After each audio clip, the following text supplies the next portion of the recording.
Parsons, Kansas, December 30th, 2010.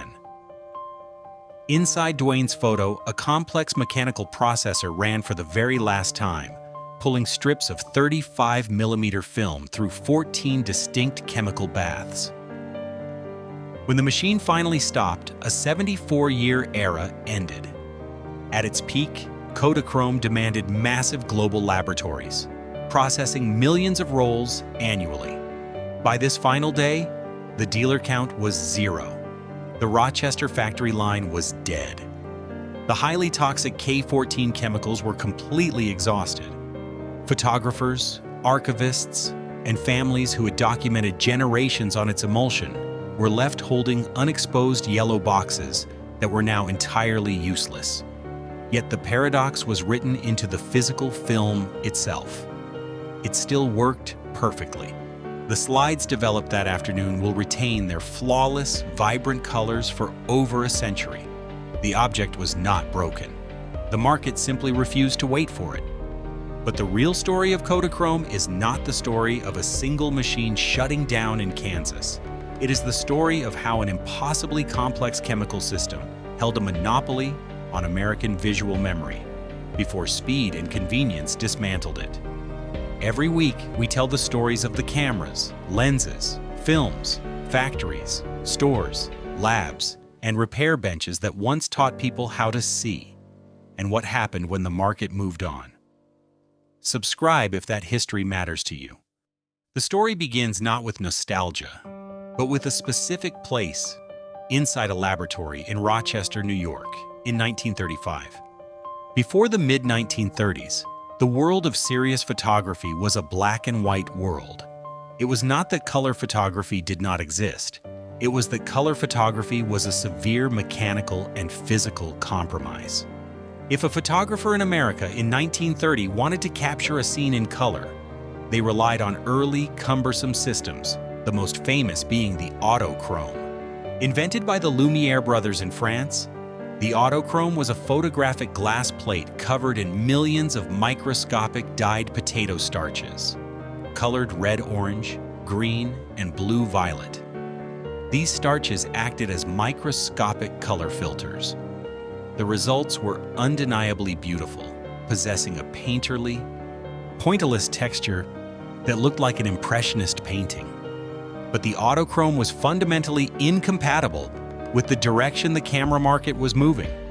The dyed potato starches absorbed massive amounts of light. The exposure times were measured in full seconds, not fractions of a second. A photographer could not freeze a moving car, a walking pedestrian, or a laughing child. They required heavy wooden tripods. The glass plates were fragile, heavy, and extremely difficult to duplicate. They could not be casually loaded into a small, handheld camera and carried through the streets of New York or Chicago. The market lacked a practical, reliable, and sharp color film that could be spooled into a compact, daylight-loading metal cartridge. The solution to this immense chemical puzzle did not come from Kodak's army of traditional chemical engineers. It came from two professional musicians, Leopold Godowsky Jr., a violinist, and Leopold Mannis, a pianist. In the late 1910s and 1920s, working in hotel bathrooms and kitchen sinks between music gigs, Godowsky and Mannis began experimenting with photographic emulsions, the light-sensitive chemical layers on film. They were obsessed with the idea of creating a color film that did not rely on bulky screen plates or heavy glass. They theorized a system where multiple layers of light-sensitive emulsion could be stacked on a single flexible base. The concept was brilliant in theory, but the execution required exact temperature controls, pure chemical synthesis, and industrial manufacturing scale that two musicians simply did not possess. Eastman Kodak, the titan of American photography, was watching. Kodak brought the two musicians to their massive research facility in Rochester, New York, giving them unlimited access to raw chemistry, laboratory technicians, and capital. Godowsky and Mannis provided the relentless testing, timing their darkroom chemical baths by whistling different movements of classical music in the dark. In 1935, the first commercial result of their labor was released to the American market. It was called Kodachrome. Initially, it was not offered to still photographers. It debuted as a 16mm movie film aimed squarely at the high-end amateur motion picture market. Kodak wanted to test the complex processing chemistry on a smaller, controlled scale before risking their reputation in the professional still photography arena. But the true shift, the moment that permanently altered the trajectory of American visual history, occurred 1 year later, in 1936, when Kodak introduced Kodachrome in 35mm format for still cameras. The early reception was a quiet revelation. At the time, the 35mm camera, a compact, precise machine pioneered by Leica in Germany and slowly being adopted by Contax, was gaining traction among professionals and wealthy amateurs. But it was still viewed by many large-format traditionalists as a miniature camera, producing negatives that were just 24 by 36 millimeters. Traditionalists argued that 35mm film was too small for critical, sharp enlargements. The silver grain of standard black and white film would become too prominent when blown up to magazine size. Kodachrome completely destroyed this argument because of its unique chemical structure. The new film was virtually grainless. A tiny 35mm frame of Kodachrome held an astonishing amount of fine optical detail, far surpassing the resolution of standard black and white films of the era. The trade press and early adopters noted something unusual about the new yellow boxes hitting camera store shelves. The film was remarkably slow. The original Kodachrome had a film speed rating equivalent to just ISO 10. A photographer needed bright, direct sunlight or powerful, blinding flash bulbs to make a proper exposure. But when the light was right and the lens was sharply focused, the resulting color positive was unlike anything the market had ever seen. The initial rollout established a rigid business model that would define the brand for decades. When a customer walked into a camera store in 1936 and bought an 18 exposure box of 35mm Kodachrome, they paid a staggering premium, roughly $3.50, which translates to over $75 in modern currency. But that high retail price included a hidden system. The purchase price included the exact cost of processing. The photographer would shoot the roll, rewind it, place it back into its yellow metal canister, slide it into a dedicated heavy paper Kodak mailing envelope, and send it directly via the postal service to a Kodak regional laboratory. The distribution strategy was flawless. By tying the cost of processing into the retail price of the film, Kodak ensured that no local camera shop owner had to figure out how to chemically develop the complex new film. They only had to stock it on the shelf and collect the money. The immense chemical violence required to turn the latent image into a color slide was completely hidden behind the brick walls of Kodak's laboratories. The product had entered the market. The mailer system was established. The camera had found its color film. The market had not yet revealed its full potential. To understand why Kodachrome conquered the American camera market, it is necessary to understand what it actually was physically. When a photographer slid a fresh yellow canister into the back of a Leica 3 or a Contax 2 in the late 1930s, they were not loading a roll of color film. They were essentially loading a highly complex roll of black and white film. Most color films that followed it, and its immediate rival, Agfa Color Neu, introduced by Agfa in Germany just a few months later in 1936, were known as substantive films. In those competing films, the color dyes, the chemical compounds that create visible colors, were built directly into the emulsion layers at the factory. When a photographer clicked the shutter, light hit the film, and during processing, chemicals merely activated the dyes that were already sitting there, waiting on the plastic base. Kodachrome was different. Kodachrome was a non-substantive film. There were no color dyes on the raw film at all.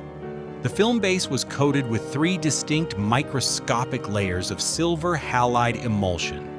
Each layer was chemically tuned to be sensitive to a different primary color of light: red, green, and blue. Separating these light-sensitive tiers were microscopically thin gelatin filters. When the focal plane shutter, the mechanical curtain sitting just in front of the film plane, whipped open for a fraction of a second, light poured through the camera lens. The film did not record the scene in full color. It recorded 3 separate black and white records of the scene, stacked perfectly on top of each other. The top layer recorded blue light, the middle recorded green, and the bottom recorded red. Why did this matter? This physical architecture solved a massive optical problem.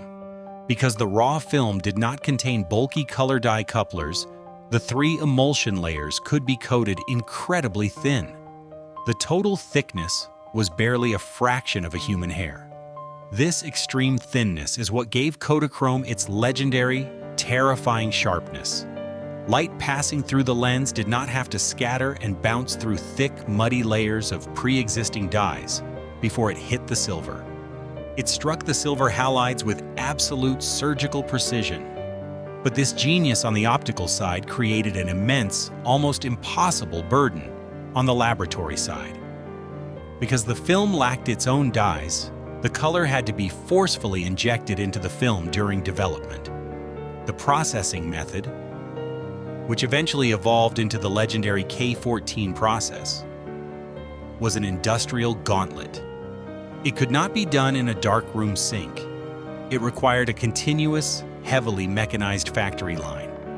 The physical violence of the process was absolute. First, the film was developed exactly like a standard black and white negative. Then, the tape was exposed to a harsh red light, and a cyan dye was chemically pumped into the red-sensitive layer. Next, it was exposed to a blue light from the opposite side, and yellow dye was pumped into the blue-sensitive layer. Finally, the remaining silver was chemically fogged, and magenta dye was pumped into the green-sensitive layer. Afterward, a brutal bleach bath stripped away all the original silver, leaving behind nothing but the pure, injected color dyes.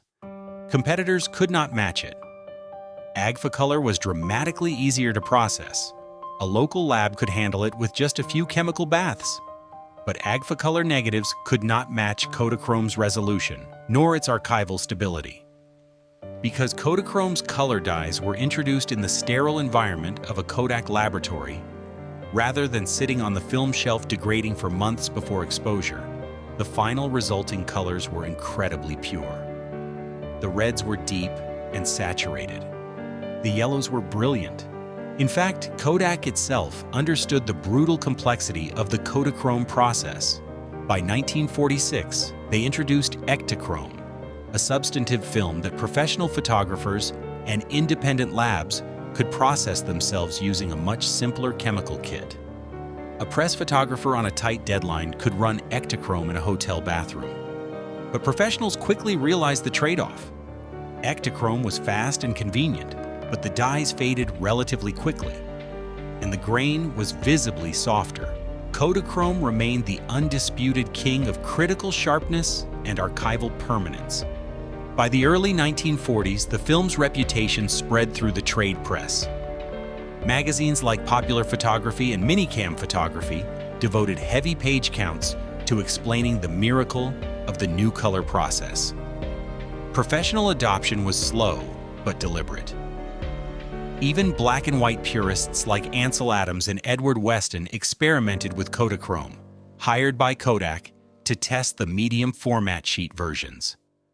They found the slow film speeds frustrating, but the color fidelity undeniable. The cost of entry remained high, but the value proposition had shifted. A photographer was not just buying a roll of film, they were leasing time on a $1 million chemical processing machine in Rochester. When the processing line finally finished its mechanical run, the film was not returned to the customer as a curled strip of negatives. It was returned as a positive transparency. The Kodak technicians ran the film through heavy chopping machines that cut each frame and pressed them into small 2x2-inch cardboard mounts. The image was positive. It looked exactly as the eye saw it, but it was too small to view comfortably in the hand. It was engineered to be viewed by projecting powerful, hot light through it. This was the true distribution breakthrough. Kodak had not simply sold a chemical emulsion. They had engineered an entirely closed-loop visual ecosystem. The American photographer bought the Kodak film at the local pharmacy, mailed it in the prepaid Kodak envelope to the Kodak lab, received the cardboard-mounted slides back in the mail in a yellow Kodak box, and projected them onto a portable silver screen using a Kodak projector. The brand looked strongest at the exact moment its structural reliance on massive, centralized, factory-scale chemistry became locked in. The chemistry was flawless. The system was closed. The American living room was waiting. By the early 1960s, Kodachrome had ceased to be merely a product on a camera store shelf. It had become a physical standard of truth. The period spanning from the introduction of Kodachrome 2 in 1961 to the late 1980s was the undisputed dominant empire of the brand. In 1961, Kodak reformulated the complex K14 chemistry and the physical emulsion layers, increasing the film speed from a restrictive ISO 10 to a slightly more versatile ISO 25, and later ISO 64, to a modern digital photographer. An ISO of 25 sounds paralyzingly slow. To the mid-century professional, it was a revelation. It meant a press photographer could shoot color handheld on an overcast afternoon without a tripod, provided they held their breath and possessed a steady hand. The film was everywhere. It was stacked in the refrigerated glass displays of Willoughby's Camera Emporium in New York. It was loaded into the heavy brass Leica M3 rangefinders of photojournalists flying into Southeast Asia. It was bulk ordered by university science departments, medical research hospitals, and government agencies because the microscopic silver halide structure of the film captured a level of anatomical and topographical detail that no other medium could record. In professional communities, the film's dominance was absolute, dictated not by preference, but by the physical limits of commercial printing presses. For the editors and photographers of National Geographic magazine, Kodachrome was virtually a religion. The magazine demanded the highest possible resolution for its millions of printed copies, and the slow, incredibly sharp layers of Kodachrome 25 and Kodachrome 64 delivered it. When legendary documentary photographer William Albert Allard traveled through the American West in the 1960s and 1970s, capturing cowboys and wide landscapes, he did it through the sharp glass of a Leica lens, projecting light onto a Kodachrome emulsion. The resulting images were defined by their rich, inky blacks, deep reds, and a terrifying optical clarity. In 1962, the fine art world formally surrendered to the chemistry. Ernst Haas, an Austrian photojournalist and member of the prestigious Magnum Photos agency, was given the first solo exhibition of color photography in the history of the Museum of Modern Art in New York. The walls of MoMA were lined with his abstract, motion-blurred images of bullfights and city streets. The medium for the entire exhibition was Kodachrome. Haas proved that the complex, factory-injected dyes were not just for tourist snapshots. They were a legitimate, serious, artistic medium capable of challenging the heavy black and white tradition of Ansel Adams and Henri Cartier-Bresson. But to sustain this level of professional trust, the background infrastructure had to become monumental.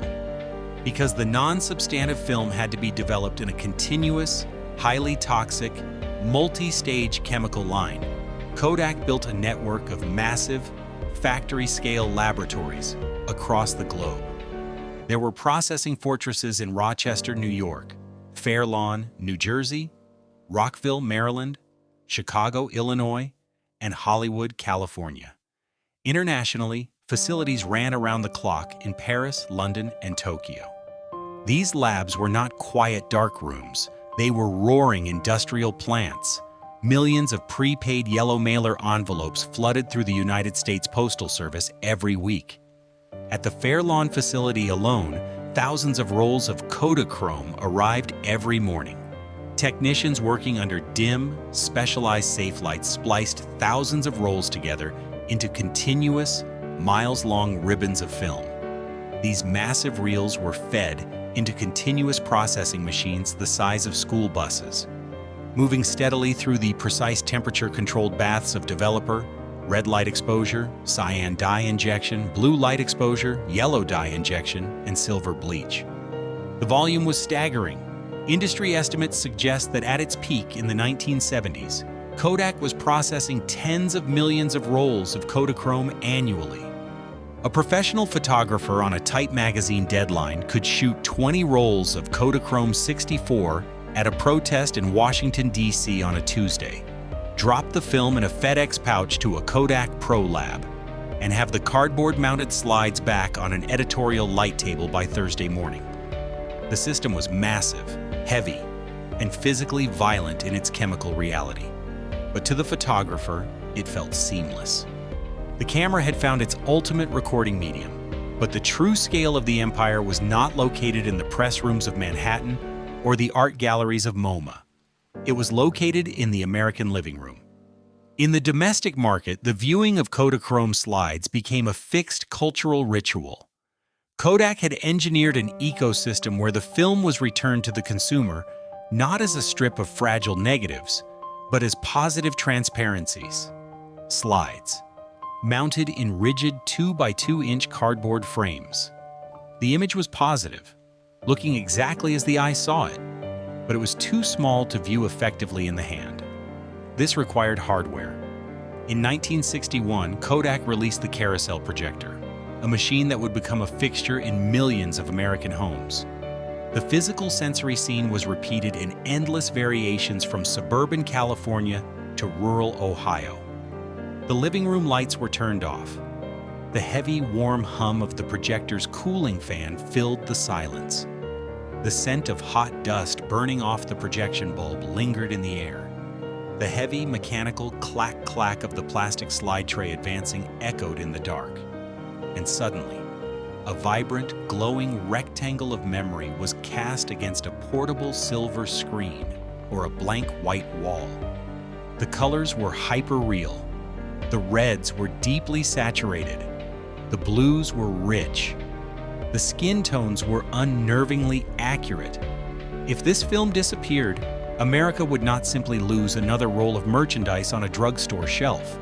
It would lose the chemical language through which birthdays, wars, vacations, weddings, and ordinary afternoons became physical memory. The cultural footprint of the film became so vast that it transcended the photography industry entirely. In 1973, musician Paul Simon released a song simply titled Kodachrome, singing about the nice bright colors and the greens of summers. It shot to #2 on the Billboard Hot 100 chart. It remains the only photographic chemical process in history to become a mainstream pop culture anthem. Kodak even used the song in commercial advertisements, cementing the film as the default medium for documenting American joy. But Kodachrome was also there for the darkest fractions of a second in American history. On November 22, 1963, a dressmaker named Abraham Zapruder stood on a concrete pedestal in Dealey Plaza, Dallas, Texas. He held a Bell & Howell Zoomatic Director Series camera. Inside the chamber was a roll of 8mm Kodachrome 2 movie film, the exact same emulsion formula used in the 35mm still film, simply spooled for motion pictures. When President John F. Kennedy's motorcade turned into the plaza, Zapruder pressed the shutter trigger. The mechanical claws of the Bell & Howell camera pulled the Kodachrome film past the lens gate at exactly 18.3 frames per second. The resulting 26 seconds of footage became the most scrutinized, analyzed, and consequential piece of photographic evidence in the 20th century. The Zapruder film exists exactly as it does because of the specific archival permanence of the K14 chemistry. The deep green of the grass, and the shocking red of the violence were locked into the non-substantive film base, requiring the massive Kodak processing infrastructure to bring it into the visible spectrum. In that moment in Dallas, the camera was not a luxury object. It was the difference between a historical event that vanished into conflicting eyewitness testimony and a moment that became permanent, physical, and undeniable. By the late 1970s and early 1980s, the brand was a towering monopoly of memory. It was stocked at every checkout counter of every pharmacy chain in the country. It was the film Steve McCurry would load into his Nikon FM2 in 1984 to photograph an Afghan refugee girl, creating a cover image that would define National Geographic for a generation. The retail price remained premium. The processing remained an industrial secret, and the archival stability was proven to last for decades without fading. The brand looked invincible. It had conquered the professional studios, the amateur travel bags, and the collective memory of a nation. But the ecosystem was a fragile physical paradox. The film's greatest strength, its unrivaled sharpness and color purity, was entirely dependent on a centralized, highly toxic, multi-million-dollar processing infrastructure that required massive global shipping volume to remain financially viable. The camera still worked. The slides still glowed on the wall, but the market had not yet revealed its limits of patience. The brand looked strongest at the exact moment its structural reliance on massive, centralized, factory-scale chemistry became a fatal liability. The long decline of Kodachrome did not begin with a bankruptcy filing in a New York court, nor did it begin with a sudden factory closure in Rochester. It began quietly, at the glass counters of local camera stores, with a fundamental shift in the expectation of time. For decades, the American photographer accepted a specific physical contract. Achieving perfect archival color meant waiting.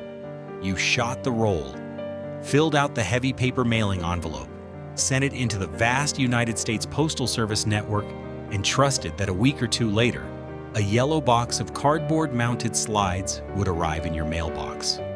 But in the late 1970s and early 1980s, the market forces of technology displacement and distribution failure began to fracture this closed-loop system. The first small crack appeared not from a rival camera manufacturer, but from a different chemical formulation. It was the rise of the E6 processing standard. Kodak had developed E6 for its Kodachrome line of slide films, and it was quickly adopted by fierce competitors like Fujifilm for their Fujichrome emulsions. E6 films were substantive. The color dye couplers were already embedded in the raw film when the photographer bought it off the shelf. Because the dyes were preloaded, the E6 development process was dramatically simpler than the brutal factory-scale K14 process required by Kodachrome. E6 required fewer chemical baths, less toxic bleaches, and far less mechanical precision. This chemical difference fundamentally changed the retail landscape. A local independent camera store could now purchase a compact processing machine, a mini lab, place it in the back room behind the sales counter, and develop E6 slide film on site. The contrast in service was immediate and brutal. A professional photojournalist or a commercial studio shooter on a tight editorial deadline no longer had to mail a roll of film to a massive Kodak facility in New Jersey or California and pray it did not get lost in transit. They could walk into a local pro lab at 9 a.m., hand over a roll of E6 Kodachrome or Fujichrome, and have the processed mounted slides sitting on a glowing light table by noon. The old camera did not become useless, it became inconvenient. Kodachrome remained undeniably the sharper, more archival film. Its silver halide structure still held more fine detail, and its injected dyes still promised to last a century without fading. But the professional market did not reject quality. It simply redefined convenience. Time had become a more valuable currency than absolute optical perfection. Simultaneously, the bedrock of Kodak's financial empire, the amateur consumer, was abandoning slide film entirely. The cultural habit was shifting. The ritual of setting up the heavy Kodak carousel projector in the living room, turning off the lights, and viewing transparencies on a screen was being replaced by the immediacy of the one-hour photo lab. Consumers moved to cheap, easy-to-use C41 color negative film. They wanted stacks of glossy 4x6 prints that could be passed around a table or shoved into a drawer, developed while they bought groceries. Force 1. Price compression accelerated the damage to the Kodachrome ecosystem. As E6 and C41 processing became ubiquitous, the cost of setting up and running a local lab dropped significantly. Independent labs sprang up on every suburban corner in America. Meanwhile, the financial overhead of running a continuous K14 Kodachrome line remained astronomical. The K14 process was an environmental and logistical nightmare. It required heavy metals, highly toxic chemical bleaches, and massive amounts of clean water. As environmental regulations tightened across the United States and Europe in the 1980s and 1990s, operating a Kodachrome laboratory became an immense legal liability. The cost of chemical disposal skyrocketed. Kodak could not easily outsource the processing, because almost no independent lab could afford to build or maintain the heavy machinery required to inject the dyes.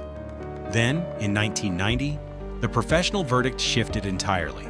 Fujifilm, Kodak's most aggressive rival, released Fujichrome Velvia 50. It was an E6 slide film, meaning it could be developed in any local lab in 2 hours. But unlike earlier substantive films, Velvia produced incredibly sharp, virtually grainless images with intensely saturated reds and greens. The trade press and professional magazines took notice immediately. Popular Photography and Modern Photography published side-by-side tests. Nature and landscape photographers, who had loyally shot Kodachrome 25 and 64 for decades, looked at the brilliant, punchy colors of Fuji Velvia and realized they no longer had to suffer the mail-in delay to get professional results. The catalog did not announce the decline. It simply gave the iconic yellow boxes less space on the page. By the mid-1990s, the dealer count for Kodachrome processing began to shrink. Kodak started quietly closing its regional K14 laboratories. The mailers, which once promised rapid turnaround, now resulted in weeks of waiting, as film from across the entire country was funneled into fewer and fewer remaining facilities. A photographer mailing a roll from Texas might find their film shipped all the way to a single surviving lab in Kansas or Switzerland before it was returned.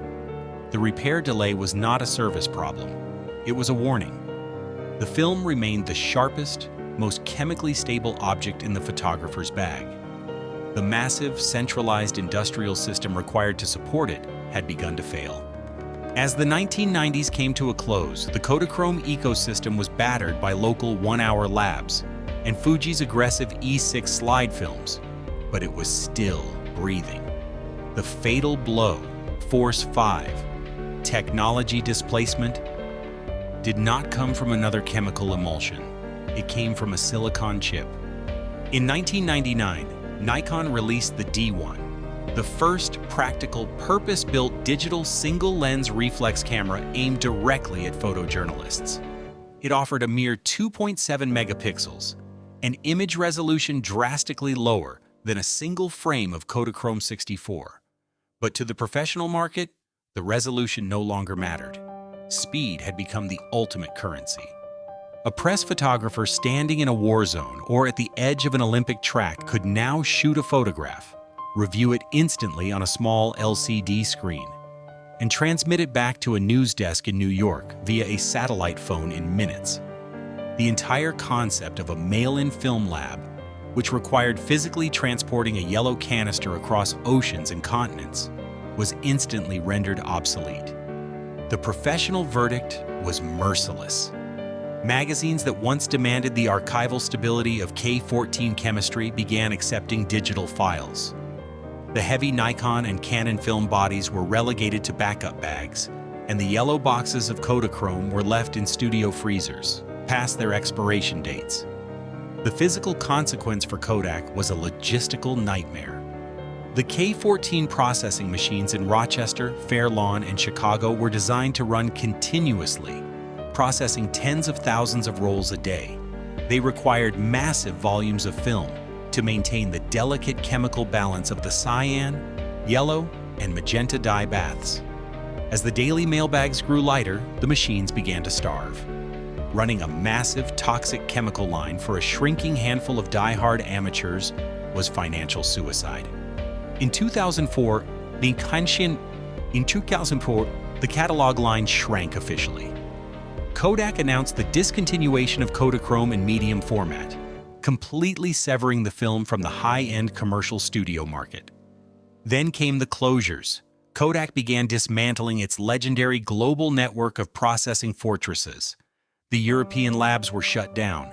The massive American facilities were quietly decommissioned. The heavy metal vats drained of their toxic bleaches and sold for scrap. The prepaid mailing envelopes that once guaranteed a rapid return now sent film on a convoluted, weeks-long journey to the very last remaining Kodak-operated lab in Lausanne, Switzerland, or to a few independent holdouts. In 2009, the final structural pillar collapsed. Eastman Kodak issued a press release confirming what the market had known for a decade. The manufacture of all 35mm Kodachrome film would cease immediately. The factory line in Rochester that had coated the non-substantive silver halide emulsion for 74 years was halted. The human consequence was a wave of quiet, desperate scrambling across the analog photography world. Shooters rushed to camera stores, buying up the last remaining bricks of film, inflating prices overnight on early internet forums. But the real panic was not about the film itself, it was about the chemistry. Kodak announced they would cease production of the highly specialized K14 chemicals. When the final existing vats ran dry, the film would be dead, regardless of how many unexposed rolls remained perfectly preserved in freezers around the world. The object would become a ghost, capable of recording light, but impossible to develop into color. By 2010, Duane's Photo, a small, independent laboratory in the town of Parsons, Kansas, stood as the very last K14 processing facility on the planet. In the final months of that year, the logistics of the small Kansas town fundamentally changed. Film flooded into the local post office from every continent. Delivery trucks arrived daily, unloading thousands of packages from professional archivists, aging photojournalists, and families desperately sending in rolls they had found in attics, hoping to get them processed before the door closed forever. The final weeks of December 2010 at Duane's Photo were a frantic, mechanical rush against a hard chemical deadline. The machines ran continuously, pulling the final miles of American memory through the fading dye baths. And then, the chemicals ran out. The mini-labs won. The digital sensors arrived.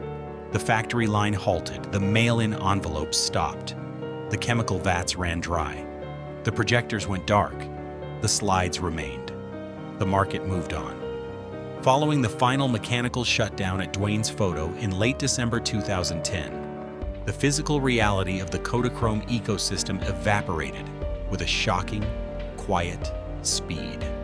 The massive K14 continuous feed processing machines, the heavy industrial hearts of the operation, were not mothballed, carefully preserved, or placed behind velvet ropes in photography museums. They were enormous, highly specialized units, deeply contaminated with decades of caustic developer baths, heavy metals, and chemical bleaches. Because they served no other optical purpose, they were systematically dismantled. They were drained of their toxic chemistry, cut apart with blowtorches, and sold for scrap metal. The vast network of Kodak laboratories, from the fortresses in New Jersey to the sprawling floors in Chicago and Lausanne, which had once functioned as the central nervous system of American visual memory, were emptied and repurposed. Within weeks of the final chemical vats running dry, the millions of unexposed yellow boxes sitting in studio refrigerators and amateur camera bags officially transitioned. They were no longer photographic tools. They were dead objects. Yet a strange and thriving afterlife immediately emerged in the collector market. If you browse eBay completed listings, attend vintage camera fairs, or scroll through analog repair forums today, you will find a relentless, premium trade in expired Kodachrome. Collectors regularly pay $50 to over $100 for pristine, factory-sealed yellow boxes of Kodachrome, 25 or 64, from the 1980s or 1990s. They buy these metal canisters knowing with absolute certainty that they can never process the film in color. The K14 chemistry does not exist anywhere on Earth, and the formulas require an industrial scale that no independent lab can replicate. A small, dedicated subculture of darkroom experimentalists has figured out how to develop expired Kodachrome in standard black and white chemical baths, resulting in a dense, high-contrast monochrome negative. But the legendary reds, the deep greens, and the perfect, unnerving skin tones are locked away forever. The unexposed rolls are purchased almost entirely as artifacts, physical proof of an empire that once ruled the optical world. This enduring obsession is not nostalgia. It is an undeniable fact of chemical stability.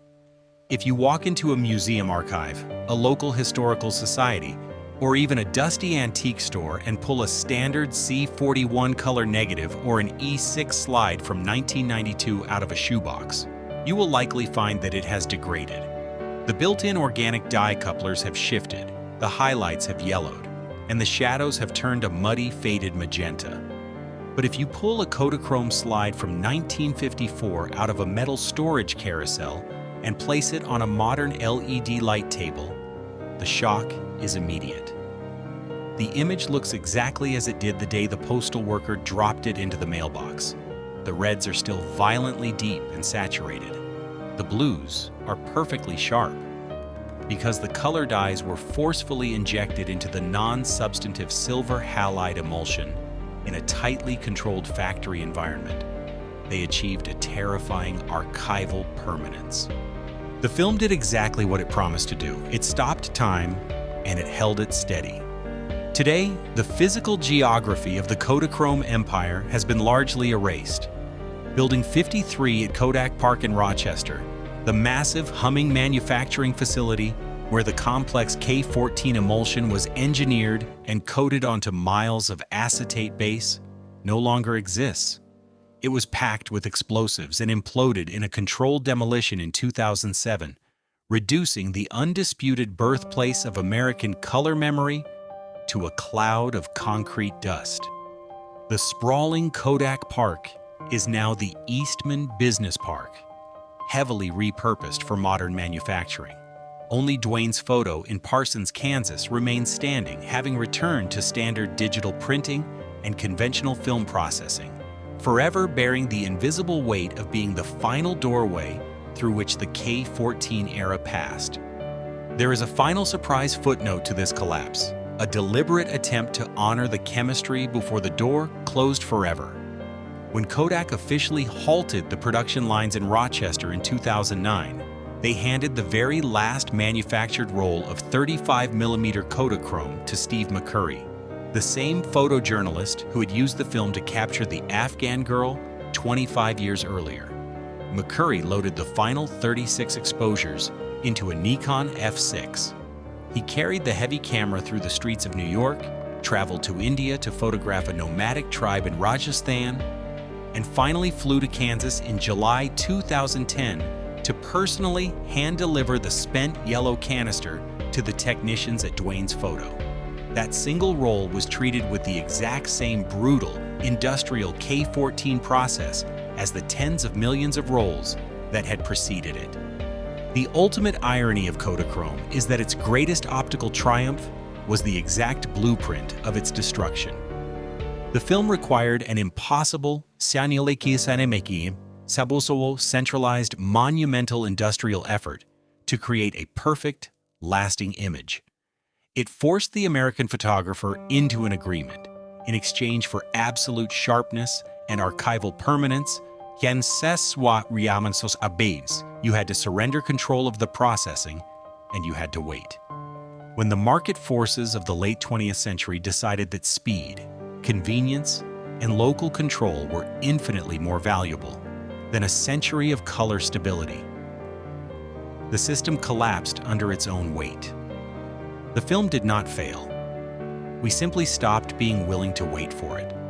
Today, the digital sensors inside modern cameras are infinitely faster, and the smartphones in our pockets can transmit a high-resolution file across the globe in a fraction of a second.